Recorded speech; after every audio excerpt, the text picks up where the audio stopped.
Hi friends, welcome to try பண்ணலாம் வாங்க. நம்ம இன்றைக்கி என்ன ட்ரை பண்ண போகிறோம் அப்படின்னா வெண்பொங்கல் தாங்க பார்க்க போகிறோம். வாங்க வீடியோக்குள்ளே போகலாம். இந்த கிளாஸ்க்கு வந்து ஒரு கிளாஸ் வந்து பச்சரிசி வந்து எடுத்துக்கிறோம். அப்புறம் அதே கிளாஸ்க்கு வந்து ஒரு அரை கிளாஸ் வந்து பாசிப்பயிறு எடுத்துக்கிறோம். ரெண்டையும் நல்லா வாஷ் பண்ணி எடுத்துக்கலாம். வாஷ் பண்ணி எடுத்தாச்சு. இப்போ வந்து குக்கரில் வந்து அதை வந்து போட்டுட்டு அதே கிளாஸ்க்கு ஒரு 4.5 கிளாஸ் வந்து தண்ணி விட்டுக்கலாம். அப்புறம் வந்து உங்களுக்கு தேவையான அளவு உப்பு சேர்த்துட்டு ஒரு 4 to 5 விசில் விட்டு எடுத்துக்கலாம். நல்லா குழையாக வந்து வேகணும். அப்போ தான் பொங்கலுக்கு வந்து நல்லாயிருக்கும்.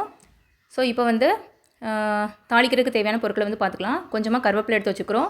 அப்புறம் கொல்லாங்கொட்டு பருப்பு எடுத்து வச்சுருக்கிறோம். அப்புறம் ஜீரகம், மிளகு, அப்புறம் இஞ்சி வந்து பொடிசாக வந்து நறுக்கி வச்சுருக்குறோம்.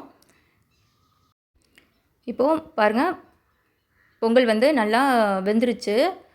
ஸோ அதை வந்து கரண்டியாலேயே லைட்டாக வந்து மசிச்சு விட்டுக்கோங்க. இப்போ ஒரு வானொலி எடுத்துகிட்டு அதில் வந்து ஒரு 2 ஸ்பூன் வந்து நெய் விட்டுக்கலாம். நெய் விட்டுட்டு நம்ம இப்போது காமிச்சோம் இல்லையா, அந்த பொருட்களில் வந்து எல்லாத்தையுமே வந்து போட்டுக்கலாம்.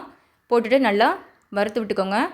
மிளகு மட்டும் நான் அப்படியே போடாமல் பொடிச்சு போட்டிருக்கிறேன். அப்போ தான் வந்து சின்ன பிள்ளைங்க வந்து தனித்தனியாக எடுத்து வைக்காமல் வந்து சாப்பிடுவாங்க. அப்புறம் கொஞ்சமாக வந்து காயப்பொடி வந்து சேர்த்து இதுனுக்கோங்க.